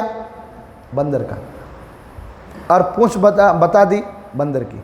पर दुर्भाग्य है, फिर भी दयालु तो होते हैं ना भाई, भले नाम बता दिया पर मनुष्य का संकल्प वही हो तो उनको फिर आना पड़ता है। कहने का अर्थ है, भारत की भूमि में अलग अलग प्रकार से अलंकारिक वर्णन हुआ है, पर मूल तक न जाने के बाद मूल शब्दों से मनुष्य वंचित रह जाते हैं और मूल शक्ति वो पा पाता नहीं। ऐसे ही यहाँ पर प्यारे सुंदर साथ जी मुकुंदास रामदास पंडित थे। उन्होंने कहा तुमने देखा है, हरामखोर बोले तुम ऐसी बात बोलते हो। तो उन्होंने क्या कहा कि इनको सेवा करो रामदास, तुम्हारे घर ले जाओ, बढ़िया खाना खिलाना, फिर हम राजपाट का काम पूरा करके फिर वार्तालाप करेंगे। उतारे हम अपने घरों, हम अपने घर नहीं राजा, उनको हम अपने घर ले जाएंगे। कौन बोलने लगे? रामदास पंडित कहने लगा। तब मुकुंदास कहे वचन, तब मुकुंदास जी ने कहा ना, उन्होंने पहले हमारी बरोबर सेवा कर दी, इन्होंने पहले हमारी सेवा कर दी राजा, हम कहीं भीख मांग के जिएंगे, इनके घर जाएंगे। किसके घर? रामदास के घर। बोले इन्होंने बड़े खतरनाक हमारी सेवा की। क्या सेवा की है? पीठ दिखाई न, क्या दिखाया? पीठ दिखाई। देखो अभी लटके यहाँ निशान है, देखो इन्होंने नाला पार मुझे करवा दिया था, मैं सत्य का संदेश तुम्हारे दरबार में देने आया था, इन्होंने बहुत भली सेवा की है, अब दोबारा ये सेवा मत कराओ जो मेरे यहाँ आवत। अरे राजा ने देखा, वाह दुर्भाग्य है इस नगरी का, और दुर्भाग्य इस पंडित रामदास का कि मेरे द्वार पर कोई संत आता है, तुम क्या ऐसा करते हो? निकसो हमारे डेरा से, खबरदार मुकर यहाँ से निकल जाओ, तुम सत्य के आदि नहीं हो, तुम तो दज्जाल हो, जाओ देश में तीत, और दूर जाकर के बेचो। मुकुंदास की निशा करी। और मुकुंदास जी के प्यारे सुंदर साथ जी कहा कि संत जी चिंता मत करो, माफ करना, इनके अंदर दज्जाल कलयुग बैठ गया, इसलिए ऐसा किया। प्रश्न पूछे पंडित ने, अब उन्होंने कहा भाई अगर हम झूठे हैं, अगर आपके रामदास पंडित कह रहे कि ये झूठे हैं, तो एक काम करो, हम प्रश्न पूछते हैं, वो हमको प्रश्न पूछे, अगर हमने लिखा है वो प्रश्न झूठे हैं तो सिद्ध कर दे। क्या कर दे? सिद्ध कर दे, भागवत से और रामायण से जो भी सिद्ध कर दे। अगर हम सच्चे हैं तो हम सिद्ध कर देंगे, अगर जो हारे उनको गधे पर उल्टा बैठाना और पनही यानी जूतों की माला पहनाना, मुंह काला करना, औरंगाबाद में घुमा देना। बोलो श्री। बात तो सही है। राजा ने कहा भैया ऐसा अगर चैलेंज है तो ये झूठे कभी हो सकते नहीं। फिर सभा बुला ली गई मैं पूछो जो इनको और मैं सवाल पूछूं वो ताको दे बताए उनका वो उत्तर दे दे। जो हारे दो मिले। लिखा है प्यारे सुंदर साथ जी। अब यहाँ से जो हारेगा उनको जूते की माला पहनाएंगे। यहाँ उन्होंने क्या पूछा? मुकुंदास ने उसी दिन पंडितों ने सवाल पूछे। ये तो इनके पास तो तारतम था और ये भागवत के पंडित थे, क्योंकि मुकुंदास भी किसके पंडित थे? दोनों पंडित थे। क्योंकि श्री जी ने देखा कि लोहे से लोहा काटेगा। लालदास जी को कहाँ भेजते हैं मुसलमान में? बोले ये अरब में रहे हैं, व्यापारी रहे, ये भी भागवत के जानकार है, पर इनको अरबी का ज़्यादा नॉलेज है तो मुसलमान की जागने के लिए भेजते हैं, और इनको भागवत का ज़्यादा ज्ञान है तो पंडितों जहाँ ज़्यादा है वहाँ भेजते हैं। तो श्री जी प्यारे सुंदर साथ जी यहाँ भेज दिए। करो वापसी इंसाफ। और भाव से तुम न्यायाधीश बनना और इसका न्याय करना। प्यारे सुंदर साथ जी ये तो तारतम भी जानते हैं और भागवत को भी मानते हैं। उन्होंने कहा बताओ पंडितों, जब श्री कृष्ण ने बांसुरी बजाई, ध्यान से 3-4 सवाल का उत्तर मैं बताते हूँ। जब भगवान श्री कृष्ण ने बांसुरी बजाई तो गोपियाँ, भागवत में लिखा है जहुर गुरुमयम देहम, गोपियाँ शरीर छोड़ के गए तो कहाँ गई? शरीर छोड़ दिया तो गोपियाँ कहाँ गई? फिर लिखा हुआ है कि गोपियों ने रास मंडल में रास खेली तो अपने अपने घर में गई। तो शरीर छोड़ने वाली गोपियां हैं कौन है? रास मंडल से रास खेल करके अपने घर जाने वाली गोपियां कौन है? इनके पास तो तारतम्य नहीं था। क्या उत्तर दे बोलो श्री। फिर लिखा कि भाई हिंदू धर्म की ये संस्कृति है, कुंवारी कन्या कभी भी 16 श्रृंगार करती है। 16 श्रृंगार नहीं है, हिंदू परंपरा में नहीं होता 16 श्रृंगार। फिर उन्होंने बताया कि भाई भागवत के अंदर ये वर्णन किया गया है वेद व्यास मुनि ने, जब श्री कृष्ण को ले जाया गया था नंद बाबा के घर, कहाँ? मथुरा से गोकुल में। तब जाकर के प्यारे साथियों गोकुल की गोपियां थी, वो 16 श्रृंगार करके कृष्ण को वधावा देने आई थी। तो क्यों? बोलो श्री। इनका उत्तर क्या देगा? इनको तो कुछ समझ में आता ही नहीं। फिर उन्होंने कहा कि भगवान विष्णु, ब्रह्मा और महादेव सब बैकुंठ में साथ में रहते हैं। फिर यह 7 घंटे का बालक था तो जोगी का भेष धारण करके शंकर भगवान दर्शन करने क्यों आए? वो तो मित्र थे, वहां कर लेते। बोलो कर लेते कि नहीं? नगर में जोगी आया उसे कोई समझ ना पाया, सबसे बड़ो रे तेरो नाम बाबा, सबसे बड़ो रे तेरो नाम। गातो तो है पर क्यों आए वो कोई नहीं बताता। बोलो श्री। अरे सबसे बड़ा महादेव का नाम तो पर क्यों है तो ये पता नहीं है। इसका कोई अता बता नहीं है। प्यारे सुंदर साथ जी काफी बातें बताए कि भागवत में और लिखा हुआ है, जहाँ बाल मुकुंद श्री कृष्ण है वहाँ दिन और रात है, जहाँ बाके बिहारी श्री कृष्ण है वहाँ रात ही रात है। और मथुरा से अक्रूर आए और संदेशा लेकर के गोपियों के आए, तो ये किस कृष्ण का संदेशा लेकर के आए थे और महाभारत किसने कराया? ये 3-4 श्री कृष्ण है ना, ये कौन कौन है? इनकी तो बुद्धि घूम गई। वो कहने लगे ये नहीं बने, 15 दिन की मोहलत दो हमको। कितने? मुकुंदास जी ने तो खटाखट उत्तर दे दिए। पंडितों की बारी आई तो क्या मांगा? तारतम से इनके वचनों का उत्तर मिलेगा। 15 दिन की मोहलत मांग ली। उन्होंने कहा 15 ना 1 महीनों देंगे। बोलो श्री। तो आप कहो तो कितना दे? 1 महीना। पर उत्तर देने हमने नहीं कहा था, तुमने कहा। भाई हम झूठे हैं, अगर झूठे हैं तो दो उत्तर मान लेंगे। फिर क्या हुआ? ना तो हमारा छुटकारा करो। अब पंडितों ने विचार करे 15 क्या 1500 साल बीत जाए, हम मर जाएंगे, बूढ़े हो जाएंगे, इसका उत्तर कभी मिलने वाला? इसका उत्तर तो नेकलंक स्वरूप इस धरती पर आएंगे तो ये गीता के वेद के भागवत के भेद खुलेंगे। और रात को गए, कहाँ गए? मुकुंदा जी के पास गए। प्रभु माफ करना, हम हारे, 1 बार नहीं 100 बार। रात को जाके क्या बोले जरा सुनो। हम हारे 10 बेर। 1 बार नहीं, आपके सामने बाप माफ करना, 10 बार हम हारे हैं। तब मुकुंदास ने कहिया, क्या कहा? हम कहेंगे फिर कि भाई जब तक उत्तर नहीं देंगे तब तक राज पंडितों को जो पगार देते, पहले राजा क्या करते थे? पंडितों को पगार देते थे, जैसे सैनिकों को पगार देते थे ना, ऐसे जो राज्य के पंडित हुआ करते थे उनको वो सलाहकार मानते थे, तो उसको पगार देते थे राज पंडितों को। तो उनको 10 रुपया मिलता था। कितना? 10 रुपये। बोले जब तक उत्तर नहीं दोगे तो 1 रुपया नहीं मिलेगा।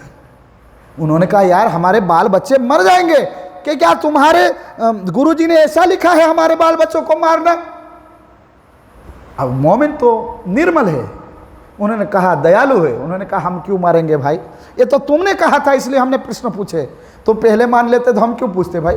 फिर उन्होंने क्या कहा, चिंता मत करो, हम राजा को कहेंगे तुम्हारा आधा तो पगार देंगे, चिंता मत करो भाई। फिर क्या बोले, बुलाओ श्री जी साहेब जी को। तब कहा, राजा ने माना कोई बात नहीं भाई। उन्होंने कहा इनके बच्चे हैं और उनका परिवार है, ये राजा ये तारतम की बात है, ये तो नेकलंक स्वरूप की बात है। ये पंडित क्या ब्रह्मांड के अधिपति मिल जाए, इनके बड़का ब्रह्मा मिल जाए तो भी मेरे सवालों का उत्तर नहीं मिलेगा, क्योंकि ये तो निराकार के पार की बात है। अक्षरात परतः पर, जो उपनिषद जहां थक गए, वेद थके, ब्रह्मा थके, थक गए शेष महेश, गीता को जहां गम नहीं तहां सदगुरु का देश। ये भला क्या उत्तर देगा? भला हम कह रहे ना ये राजा 5 रुपये दे देना उनको, हाँ भाई कोई बात नहीं। और राजा को समझा दिया, बोले तुम्हारे जो गुरुजी है ना उनको बुला के ले आओ। असवारी ले आओ तुम।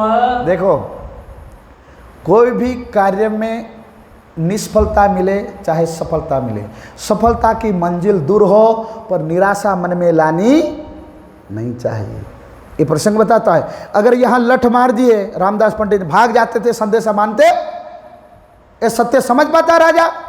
कोई भी क्षेत्र में, मैंने पहले भी बताया है, सफलता चाहे दूर हो चाहे नज़दीक हो। अपन किसान भाई है, ठीक है, अगर कोई बोर कराए ज़मीन में तो किसी को पानी 200 फीट में आ जाता है, किसी को 300 फीट में, किसी को 500 फीट में। अगर हार जाएगा तो काम थोड़ी चलेगा। प्यारे साथियों, अगर किसी वस्तु को पाना चाहते हो तो मन मक्कम रखो। कैसा रखना चाहिए? मजबूत रखना चाहिए। अगर मन में अरमान हो तो आसमान कभी दूर होता नहीं है। सफलता मिली साथियों और कह दिया तुम्हारे सदगुरु को बुला के ले आओ। तब सदगुरु श्री प्राणनाथ जी, प्यारे सुंदर साथ जी, आप धामधनी मंदसौर में थे, यहाँ से आगे आते हैं और कहाँ पहुँचते हैं, और कह दिया कि भाई उनके लिए एक हाथी और एक घोड़ा भेज रहे। और बूंदी वहाँ एरिया है, राज्य छोटा सा, उनको कहा वहाँ एक हवेली देना ठहरने के लिए, सेवा करना, और हाथी और घोड़े पर बिठा करके सवारी के साथ हंसते खेलते उनको यहाँ लाना, उनको दुखी करना मत।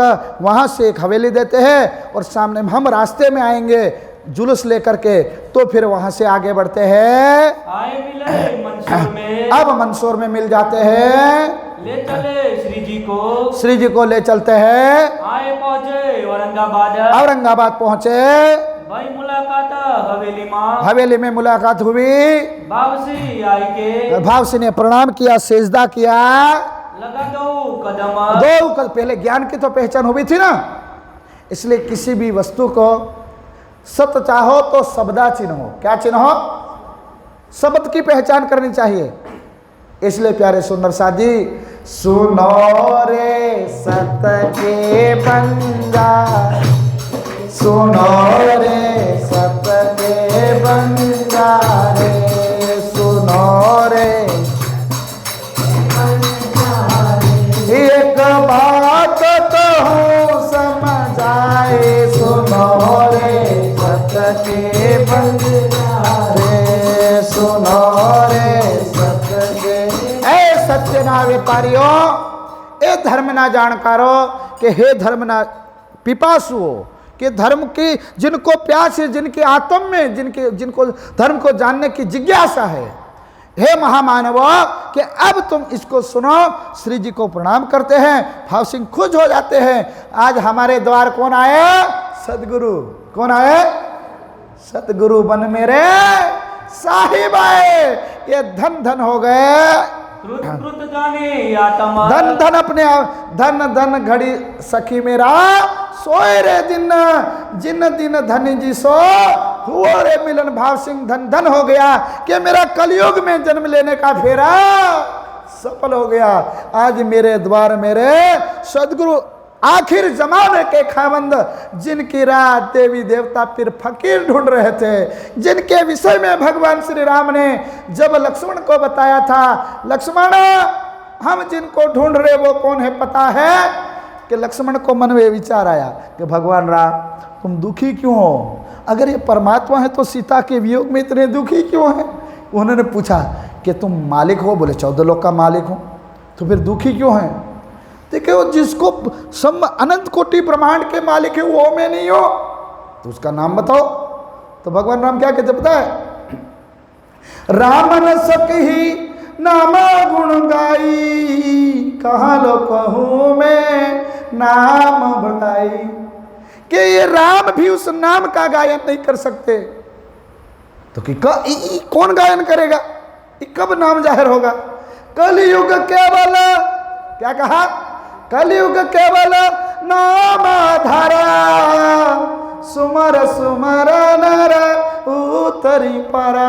क्या कहा? कि कलयुग में एक नाम आधार ही मनुष्य का होगा, धर्म उनके अंदर से विलुप्त हो जाएगा, वही परमात्मा का नाम उनको पार उतारेगा। इसलिए तो हम कहते हैं मेरे प्यारे प्राणनाथ मेरी अर्ज सुनो, मेरे प्यारे प्राणनाथ मेरी अर्ज सुनो। क्यों अर्जी करते हम लोग? अर्जी क्यों करते हैं धाम देने को? पिया भव सागर मोहे डर लागे, पिया। प्यारे साथियों, ये जगत क्या है? भव सागर। क्या है? और भव सागर की परिधि पाताल से लेकर के निराकार तक है। कहां तक है? पाताल से निराकार तक। बोलो श्री प्राणनाथ।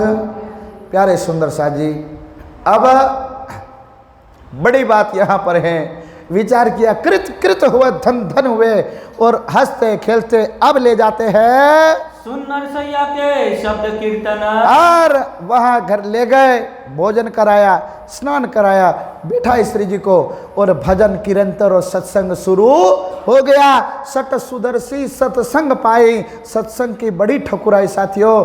सत्य ही मनुष्य के दिल में आता है तो उनको सत्य मार्ग मिलता है, आवागमन का ये चक्कर छूट जाता है। वहाँ नरसिया के कीर्तन होने लगे तो सब नाचने लगे। आनंद मंगल में राजा भाव सिंह भी नाचने लगे। प्यारे सुंदर साथ जी, यहाँ फिर क्या होता है? जब बात कहे कुरान की।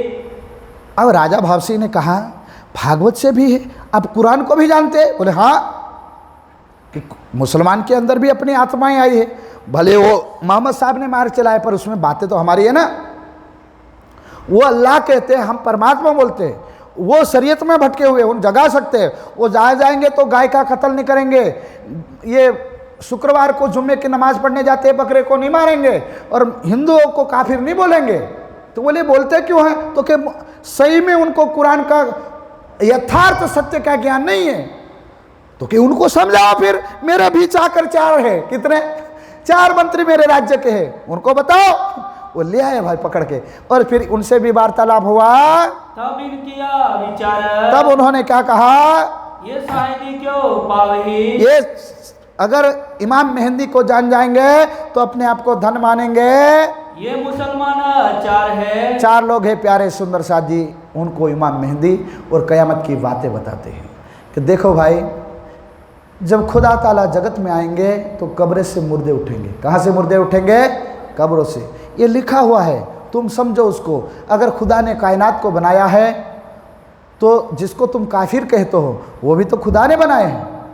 तो फिर खुदा ने एक तरफ पवित्र बनाए, एक तरफ काफिर बनाए, ऐसे कैसे हो सकता है?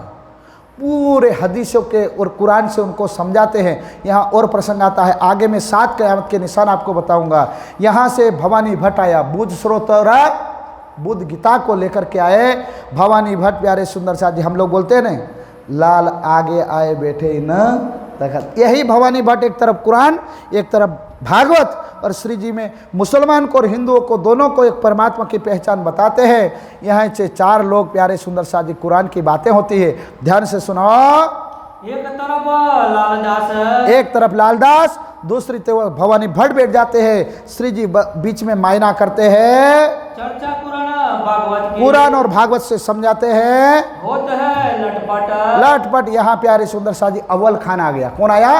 अव्वल खान ने यह चर्चा सुनी। जहान मोहम्मद को जहान मोहम्मद ने कहा, भाई ये बरहक जमाने का खाबंद जो मोहम्मद ने आखिरी में आने का कल के रोज लिखा है, ये वही है, दूसरा नहीं है। हम हिंदू को काफिर कहते नहीं, नहीं भाई, ये खासल खास उम्मत है। चर्चा सुनी मास दोइलो, 2 मास चर्चा सुनी और घायल हो गया।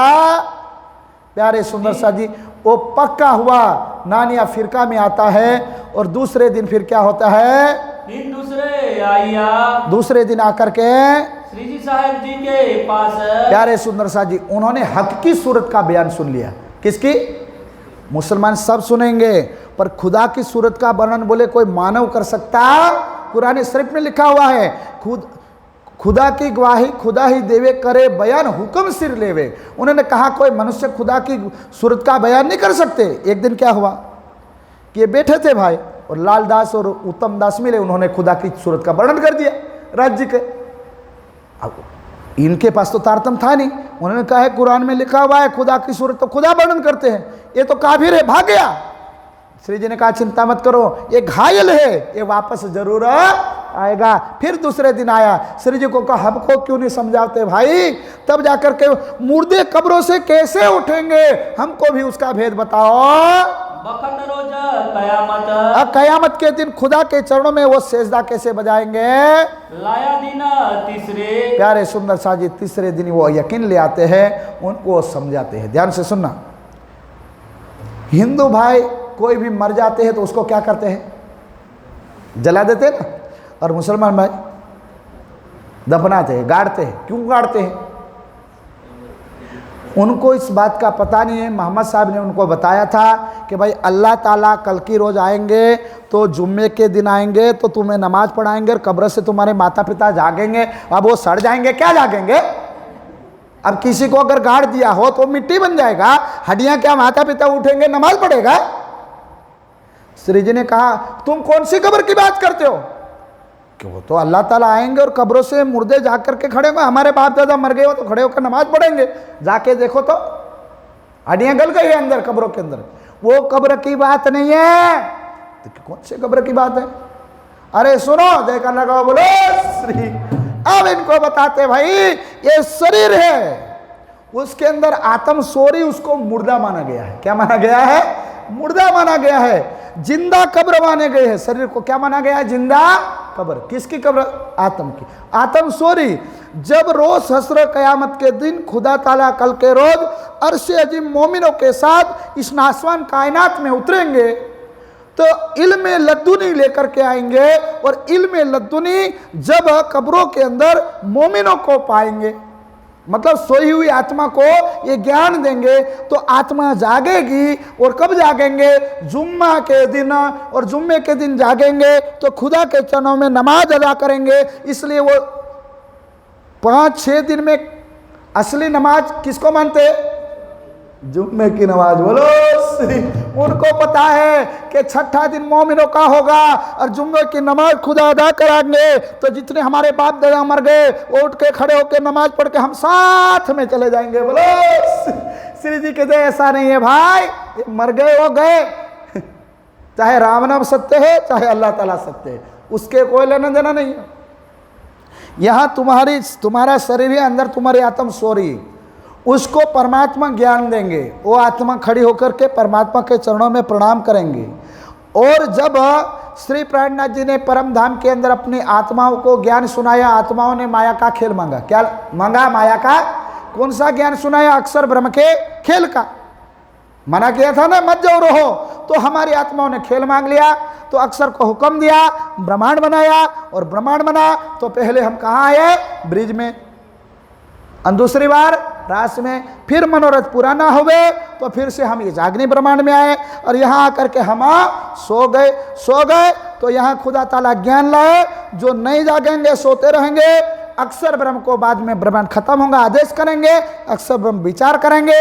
अरे हम अल्लाह ताला के साथ प्राणनाथ जी के साथ दुनिया में गए थे, वहाँ उनकी रूहें भी थी। जो जागने का खेल है वो क्या है वो याद करेंगे तो आठों भिस्त में वो खड़े हो जाएंगे। बोलो श्री, यूं मुर्दे कब्र से उठेंगे। जहान मोहम्मद करने वाला आपने धन्य हो गया। फालतू में 6 नमाज खोपड़ी टक टक करके जमीन में थक गया, पर यथार्थ शब्द समझ में नहीं आया। बोलो श्री, वो तो टुक टुक हो गया प्राणनाथ जी के ऊपर। धन्य धन्य माना अपने आप को। हकीकत मार्फत की, हकीकत और मार्फत की आंख खुल गई।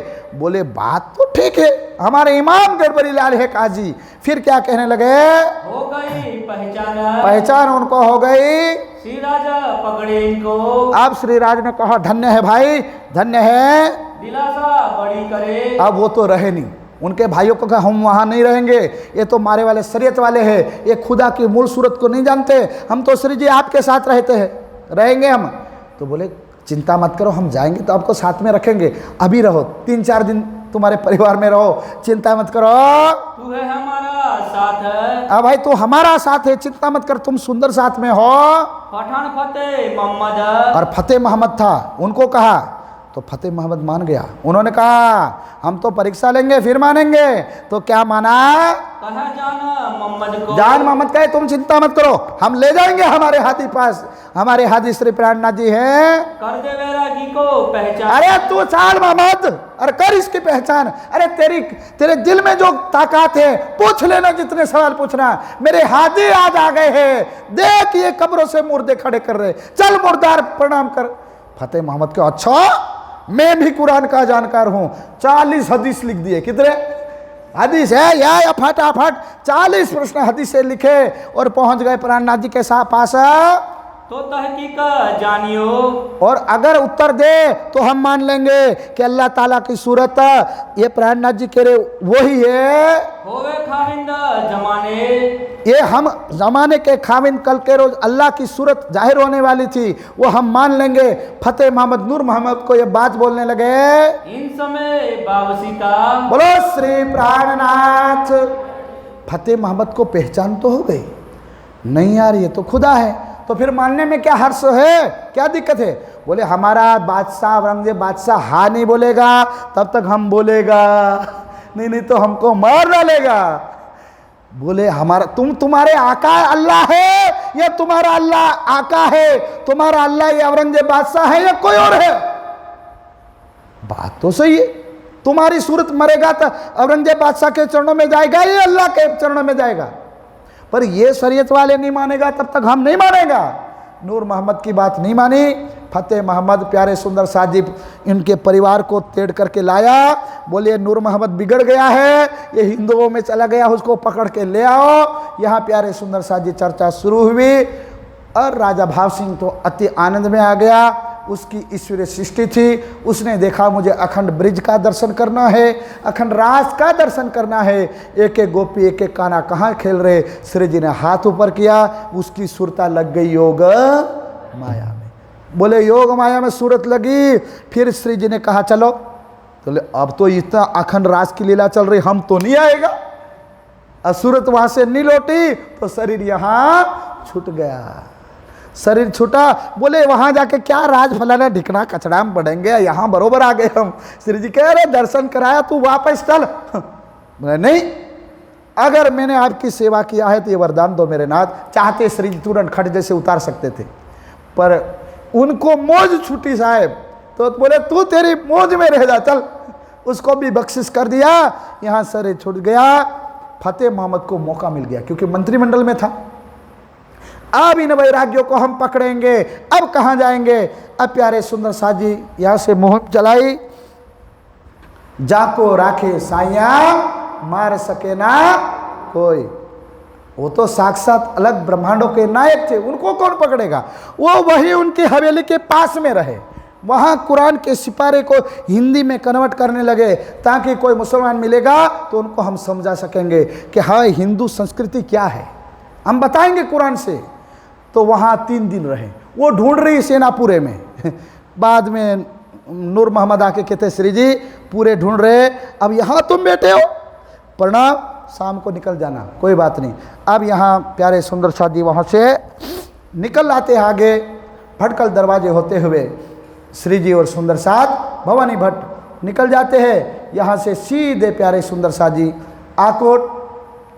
बीच में प्रसंग आता है बरार परागने का पंडित जो कबीर पंथ के थे प्यारे सुंदर साथ जी, उन्होंने सुना तो तू बोलने लगा और श्री जी को देख करके आपको ना आप ही पर ब्रह्म हो, दूसरे कोई नहीं है, बेसुध हो चुके, जैसे तो ऐसे उनको मनाया। वहाँ प्रसंग आता है, फिर श्री जी आगे बढ़ते हैं। शुक्राना सुंदर साथ दूधले हो गए, कभी मुसलमान पीछे पड़ जाते हैं, समझ में आया ना, कभी सुंदर साथ के शरीर छूटने लगे, तो विचार आया ये प्राणनाथ जी हैं, कौन है?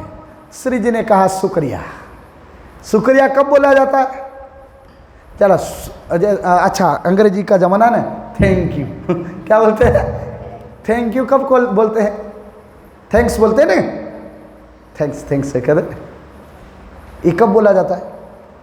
किसी ने कोई एहसान किया, कोई काम, जैसे रेलवे स्टेशन पे हम पहुंचे, बस स्टैंड पर पहुंचे, हमारा सामान किसी ने मदद की, हम लोग क्या बोलते हैं? थैंक्स। तो शुक्राना श्री जी याद कराते हैं कि सुंदर साथ दुखी हो जाते हैं तो उनको याद करें, सुंदर साथ प्राणनाथ कौन है याद करो। बातूनी महर और जाहिरी महर को याद कराते हैं कि राज्य महाराज के हमारे ऊपर बातूनी महर भी है और जाहिरी महर भी है। शुक्रिया याद करो। ब्रज के अंदर जब प्रकोप किया था किसने? इंद्र ने। किसने बताए थे? क्या हमने थैंक्स बोला? थैंक्स बोला नहीं।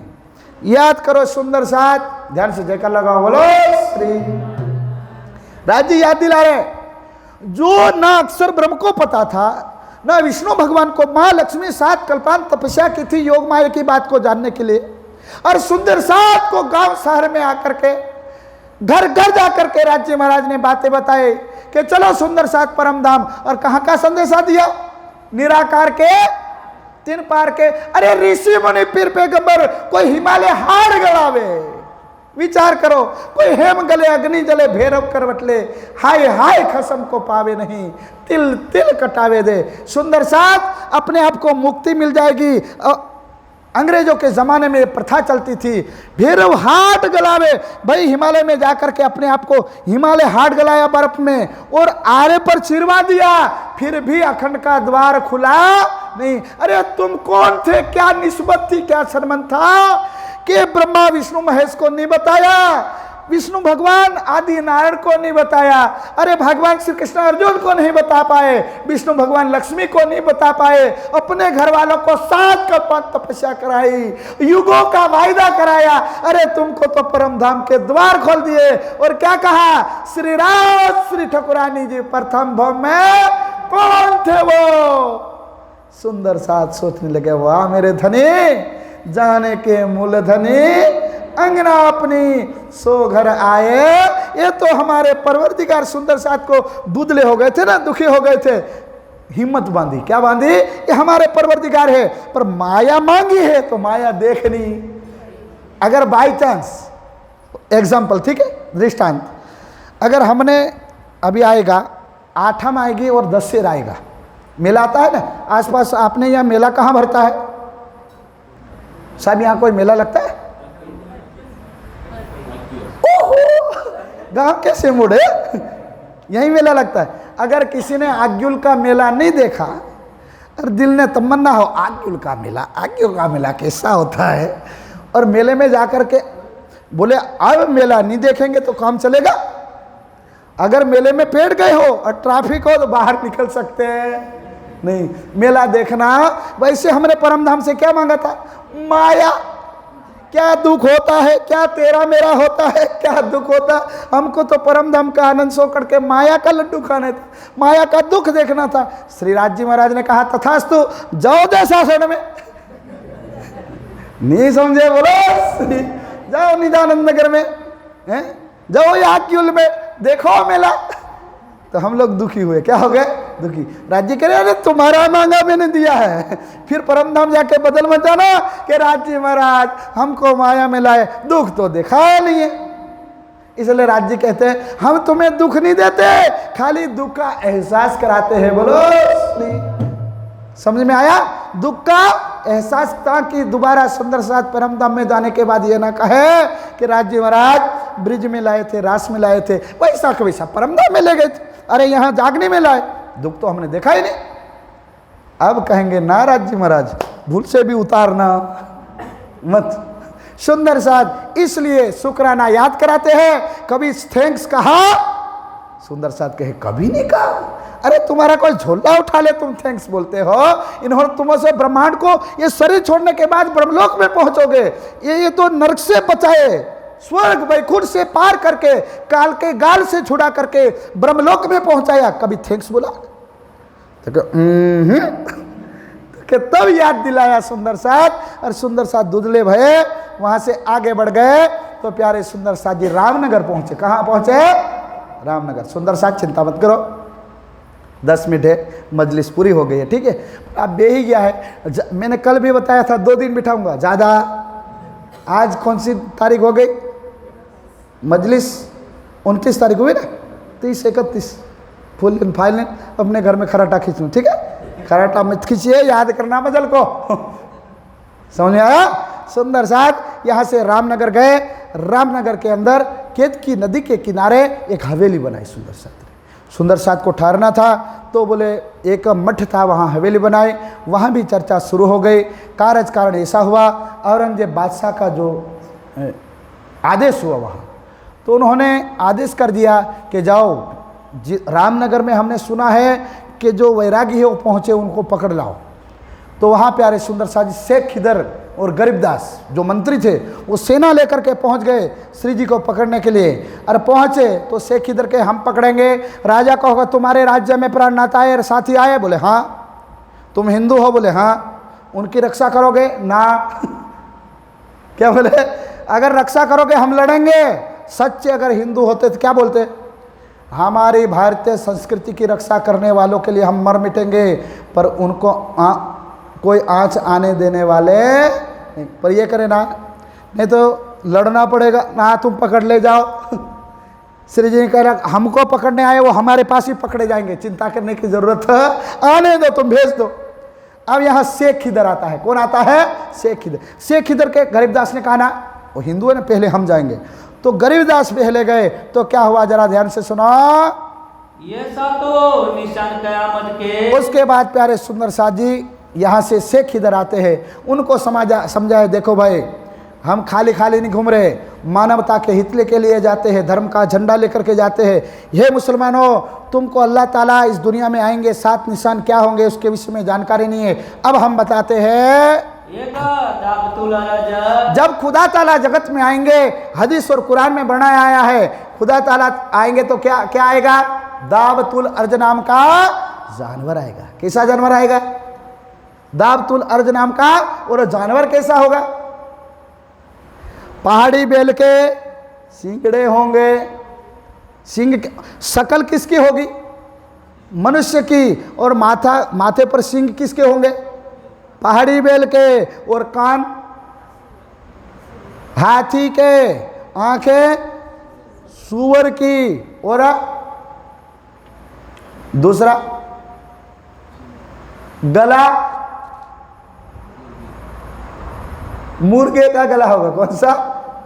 मुर्गे का गला होगा। ये जानवर है दाबतुल अर्ज नाम का जानवर।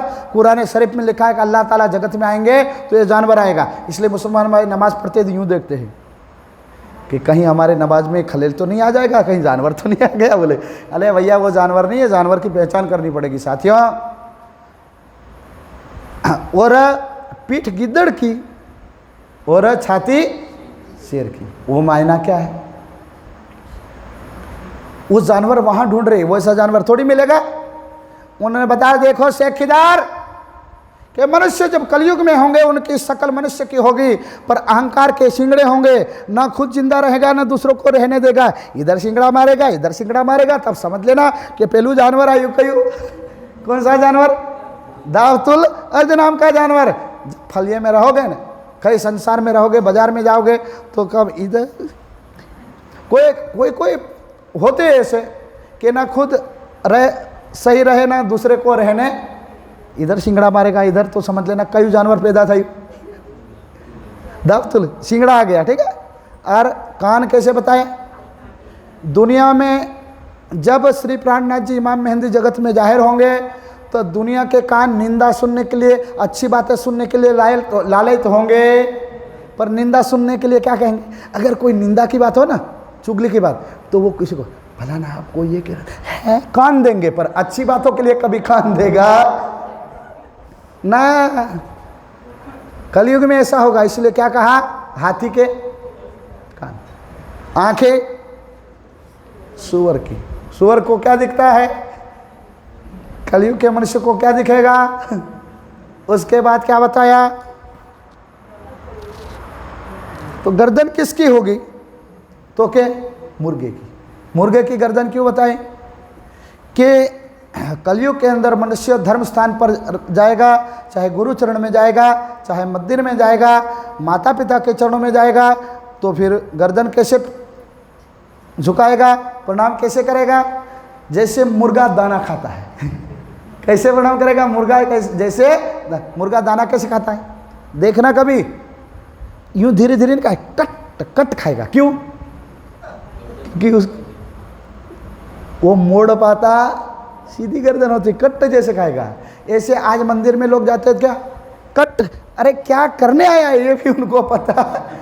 ध्यान से प्रणाम कैसे करना है, मन की जो भी अर्जी है परमात्मा के चरणों में कैसे लगाना, कुछ भी पता नहीं। चाहे आया 1 रुपया, भगवान ना माथा मारिया न कट, कोई लेना देना नहीं। इसको क्या बोलते हैं? मुर्गा प्रणाम। क्या बोलते हैं? इसको मुर्गा प्रणाम नहीं करने का। फिर प्यारे सुंदर साथ जी, पीठ कौन सी बताई? गिद्दड़। क्यों कहा भाई? गिद्दड़ की पीठ कैसी होती है? कमजोर होती है। कैसी होती है? कमजोर। उसको पीठ में यूं मारो ना, तुरंत वो मर जाए। तो कलयुग का आदमी फिजूल खर्ची के अंदर, अरे बहुत डरपोक होगा। फिट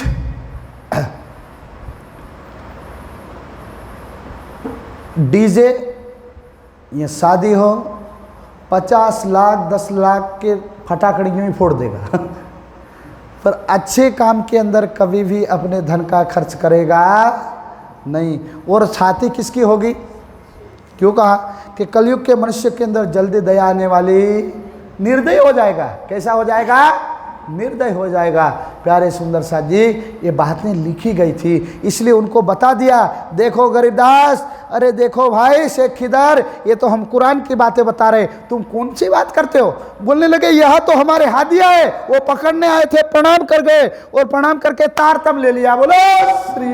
औरंगजेब बादशाह को लिख दिया, ये तो जमाने का खावंद आ गया, तुम वहां दिल्ली में बैठे रहो, हम आने वाले नहीं है। कुटुंब परिवार लेकर के यहाँ प्रणाम करके शामिल हो गए।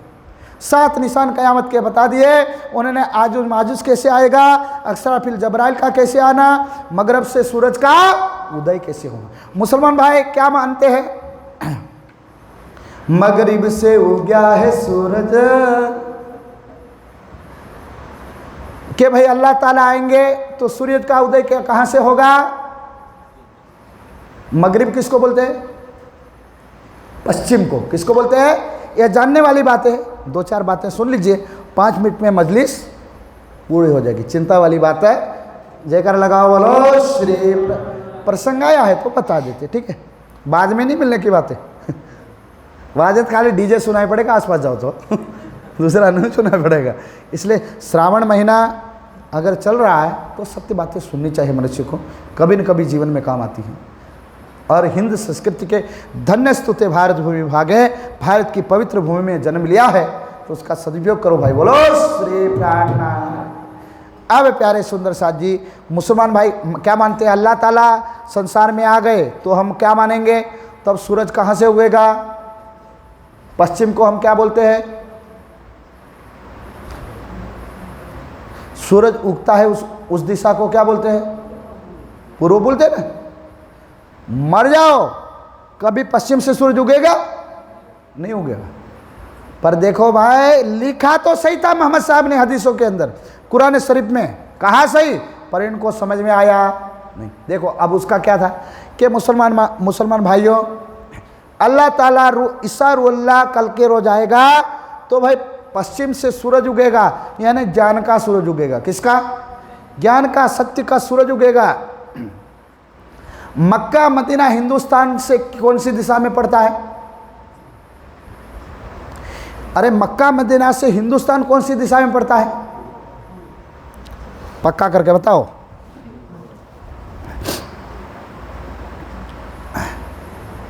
पक्का करो भाई। मक्का मदीना से हिंदुस्तान कौन सी दिशा में पड़ता है?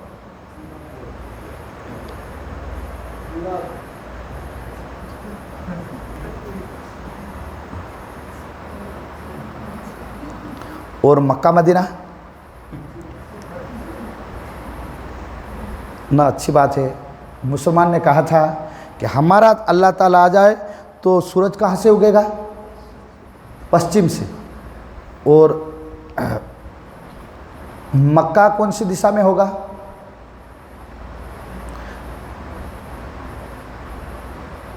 जब सूरज उगेगा पश्चिम से तो मक्का कौन सी दिशा में होगा?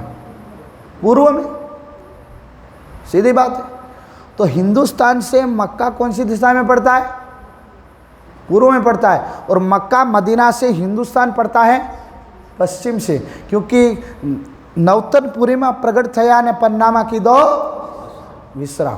कि यहाँ ज्ञान का सूरज उदय होगा, तो ये ज्ञान का सूरज उग गया।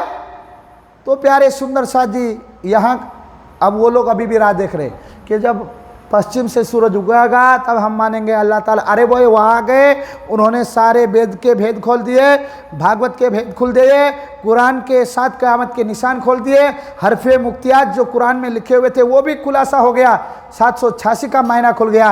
अब तुम किसका इंतजार करते हो? इन्होंने आकर के प्रणाम किया। यहाँ से प्यारे सुंदर साथ जी गढ़ा की मजल में रामनगर आया, याद? यहाँ से सूरज सिंह भाई थे, वो आ गए और सुंदर साथ घूमने निकले थे श्री जी। और यहाँ उनकी सेना आ जाती है यवनों की, उनसे 4 लोगों से रक्षा होती है। यहाँ से फिर कहते हैं आप कौन हो? तो ये बात सूरज सिंह सीधे जाकर के बताते हैं देवकरण से। किनको बताते हैं? देवकरण को। तो देवकरण क्या कहते हैं? तब श्रीराज ने कहिया, प्यारे सुंदर साथ जी श्री जी ने क्या बोला? तुम आए किन काज? अब सूरज सिंह सीधे देवकरण को ले जाते हैं किसके पास? श्री जी के पास। किसके पास ले जाते हैं? श्री जी के पास। चलो भाई हम दर्शन करें आखिरी ज़माने में आने वाले नेकलंक अवतार परमात्मा को चरणों में दीदार करें। मुसलमान की तरफ से कुरान हदीस की तरफ से वो इमाम मेहंदी है, और हमारे हिंद की संस्कृति तरफ से वो बुद्धा अवतार है। उन्होंने कहा ठीक है, वो दर्शन करने आए। उन्होंने बोला भाई तुम तो राजकुमार हो, अब बुंदेलखंड के वासी हो, फिर यहाँ क्यों आ गए? रामनगर में क्यों आना हुआ? तो कहे भाई आना ऐसे हुआ, थोड़ा हमारे साचा छत्रसाल है, उनसे थोड़ा कहा सुनी हो गई थी, इसलिए मैं रूट के यहाँ आ गया। तो क्या रूट के नहीं आया, ये तो हमने ही खेल करवाया था, यहाँ से तुझे संदेश ले जाना था, इसलिए तुम यहाँ 12 साल पहले से आए। कितने? तब से तुम यहाँ आ गए हो। जब लाल को हुक्म हुआ, लाल को क्या पूछा? तब आए देखा कुरान। लालदास देवकरण अपने साचा छत्रसाल की बात तो कर रहा, शायद ये राजा भाव सिंह के हम पास गए थे पर उतना काबिल नहीं हुआ। पर अब बुंदेलखंड के जो वासी है, कौन?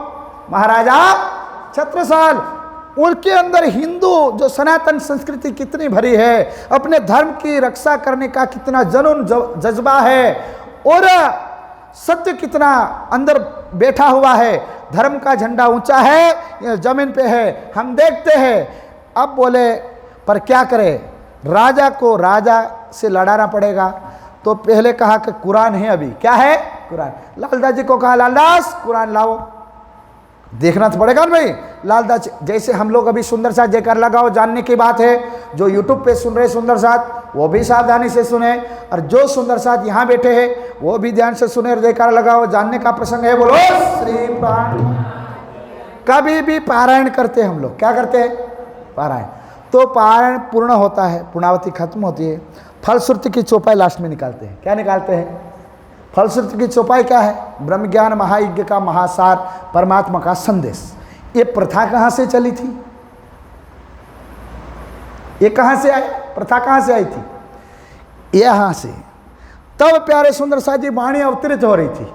इसलिए कुरान शरीफ था, वो भी राज्य ने अरब में भिजवाया था, पर मुसलमान वारिस थे, वो उनका नहीं था, वो तो खाली नमाज पढ़ते थे। अंदर क्या लिखा था तो बोले कल के रोज अल्लाह ताला आएंगे तो खोलेंगे, इसलिए वो खाली नमाज पढ़ते हैं। उनको अंदर उनको बोलो ने हरफे मुख्यात, अरे कल जा कर के किसी मुल्ला को पूछ लेना भाई 12 हरफे मुख्यात थे, उसका मायना क्या है, वो कहेगा अल्लाह ताला आएगा वही खोलेगा। 7 क़यामत के निशान है, उसका मायना समझा दो, वही बोलेगा कि भाई अल्लाह ताला किसी को हम नहीं बताएंगे। बोलो श्री। यहाँ वही बात है सुंदर साथ कि कुरान शरीफ थी, उसमें खुदा की वाणी का वर्णन था। उन्होंने कहा कि भाई कुरान को खोलो, बात क्या है, खुदा आगे क्या बताते, राज्य महाराज का क्या संदेश है। तो प्रणाम करके लालदास ने खोला, मूसे हारून का बयान, उसमें क्या प्रसंग निकला, ईसा मूसा उसा हारून फेरून का प्रसंग निकला। हारून फेरून और मूसा पैगंबर, ये तीनों का ये माजा निकला। तो क्या हुआ, कहाँ लिखा मूसे ने, वहां मूसे ने क्या लिखा, खुदा ऐसा करी और एक मूसा पैगंबर था, हदीस में लिखा है। उसमें प्रसंग क्या निकला तो कि एक मूसा पैगंबर था, वो धर्म के रास्ते पर चल रहा था, वो सत्य की छड़ी लेकर के चल रहे थे, धर्म उनके हाथ में था, पर दज्जाल का समय था। तो उसमें क्या था कि मूसा पैगंबर अकेला हो गया था, उनके साथ कोई देने वाला नहीं था। तो खुदा के कदमों में मूसा पैगंबर ने अर्ज करी, तो खुदा ने उनकी अर्ज सुन करके क्या भेजा, मैं क्यों कर लड़ूं ठहरो, भाई मैं दज्जाल को मानने वाले कलयुगी लोगों से कैसे लड़ूंगा। ऐसे मूसा पैगंबर ने खुदा के चरणों में अर्ज की, जो लो मेरी ना करो गरज, मुझे मेरी अगर प्रार्थना नहीं सुनोगे तो मैं फकीर हूँ बादशाह, मैं तो फकीर हूँ। फकीर कभी लड़ सकता, फकीर ज्ञान से लड़ेगा, शब्दों से लड़ेगा। इसलिए मुझे कोई बादशाह चाहिए, जो मेरा भाई देव मुझको, अगर मुझे कोई मेरा भाई दो तो लड़ो साथ मोमिना, फिर मैं लड़ूंगा।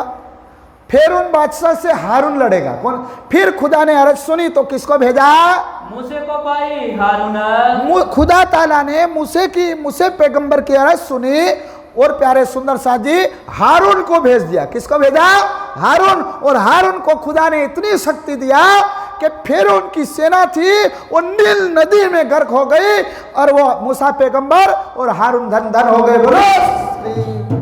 अब ये बात सुनी श्री जी ने तो क्या कहा, अब फिर इनका ना चले, अब फिर उनका कुछ नहीं चलेगा, कर ना सके खून, और कुछ नहीं कर पाएगा। बोलो श्री प्राण। अब श्री जी ने कहा धन्य है वो पहले के बाद किस्सा नहीं है, किस्सा पहले का है पर घटा भी।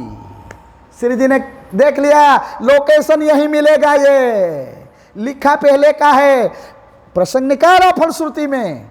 नजर श्री जी की देखिए, किस्सा कहाँ का है, कुरान का, हदीस का, और मिला कहाँ, यहाँ। अब मूसा पैगंबर कौन है, इंद्रावती की आत्मा। ध्यान से, प्राणनाथ जी नहीं, गलत अर्थ मत कर देना। प्राणनाथ जी क्या प्राणनाथ जी के चरणों में अर्जी करेगा, प्राणनाथ जी तो इंद्रावती के अंदर बैठे हैं, पैगंबर बना करके इंद्रावती आत्म चल रहे, मेरा ठाकुर का शरीर है, श्री जी चल रहे हैं। इंद्रावती आत्म खुदा के चरणों में, राज्य के चरणों में प्रणाम करके गए, राज्य महाराज कि ये शरीयत के मानने वाले मुसलमान है, यातना कर रहे, ये धर्म को जानते नहीं है, और हिंदू के मंदिर को ढा रहे, शास्त्र को जला रहे, साधु संतों को चक्के पिछवा रहे, धर्म की रक्षा करनी है, हमको क्या करना पड़ेगा, सुंदर साथ को माया से निकालना है, ये जगह जगह अड़चन डालते हैं, हम इनसे लड़ने के लिए क्या करें। अर्जी करती है इंद्रावती आत्म, उनकी अर्जी राज्य स्वीकार करते हैं। जाओ रे इंद्रावती आत्म, तुम चिंता मत करो, जाओ उससे लड़ने के लिए हम तुम्हारा भाई भेजते हैं। कौन भेजा, साकुंडल सखी। किसको भेजी, साकुंडल छत्रसाल को भेज दिया। और श्री जी समझ गए, जैसे मूसा पैगंबर की सहायता के लिए खुदा ने हारून को भेजा। किसको भेजा, हारून को, और मूसा पैगंबर की सहायता की, और फिर उनकी सेना नील नदी में गर्क हो गई। वैसे प्यारे सुंदर साजी श्री जी समझ गए, और क्या गा, सुनिए इनके मुखारबिन से पढ़िए। ये आयत राज को, ये आयत श्री जी को लालदास जी ने सुनाई। आपन को एक राजा मिले, लालदास चिंता मत करो, अब औरंगजेब बादशाह से हम लड़ेंगे, कोई बादशाह हमको मिलने वाले हैं, कोई राजा मिलने वाले हैं। नक्की एक केसरी सिंह बुंदेलखंड के वासी महाराजा छत्रसाल है, क्योंकि ये कुरान की आयत में खुदा ने वर्णन किया है। मुसलमान शरीयत को मानने वाले हैं, मूल मायने को जानते, ये उल्टा काम करते हैं, सीधी बातें नहीं समझते हैं, ये अपनी बातें हैं। अब मिलेगा, अब ये समझ करके यहाँ से प्यारे सुंदर साजी श्री जी बुंदेलखंड पन्ना की ओर प्रयाणा करते हैं। यहाँ से कहते हैं कि भाई उनके जो भतीजे थे, कौन थे? देवकर्ण। देवकर्ण को आदेश करते हैं। क्या आदेश हुआ रामनगर से? ये चर्चा सुनने मिलेगी कल। इसलिए सुंदर साजी कल की चर्चा बहुत इंपॉर्टेंस है, ठीक है, बहुत अमूल्य है।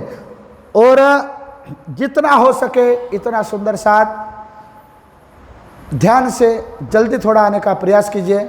महाराजा छत्रसाल जो दोनों आत्माओं का मिलन होने वाला है, इधर श्री जी साक्षात आखरुल जमाम इमाम मेहंदी, नेह कलंक बुद्धावतार श्री प्राणनाथ जी, इंद्रावती आत्म और शाकुंडल, और श्री जी का मिलन होगा। कल नारियल फूटेगा, सुंदर साथ श्री जी का बढ़ावा करेंगे, थोड़े फूल लाएंगे, नारियल लाएंगे और सुंदर साथ गायन होगा और चर्चा सुनने मिलेगी कल। इतना स्वीकार करें। प्रणाम। बोलो श्री प्राणनाथ। अब चौपाई दोहराए। श्री महामती कहे मोमिनो, श्री महामती कहे मोमिनो, ए गड़ा की बितक, गड़ा की बितक, आगे कहो परना की, आगे कहो परना की, जो है हुक्म हक, जो है हुक्म हक, जो है हुक्म हक। बोलो श्री प्राणनाथ। प्रणाम। सुंदर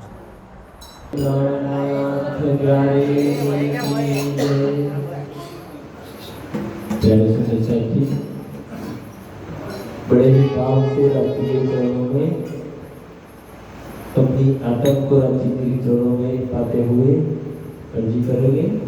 सब साथ मिलकर गाएंगे। बोलो श्री प्राणनाथ प्यारे।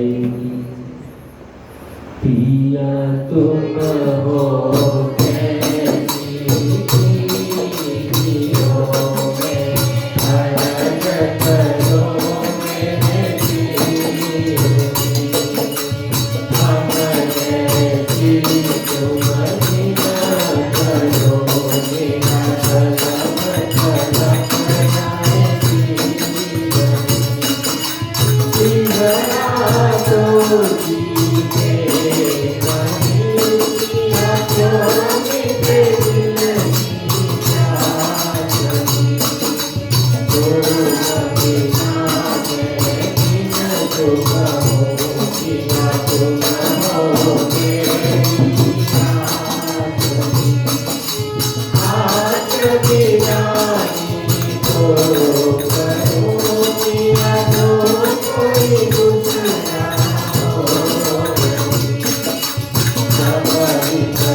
Thank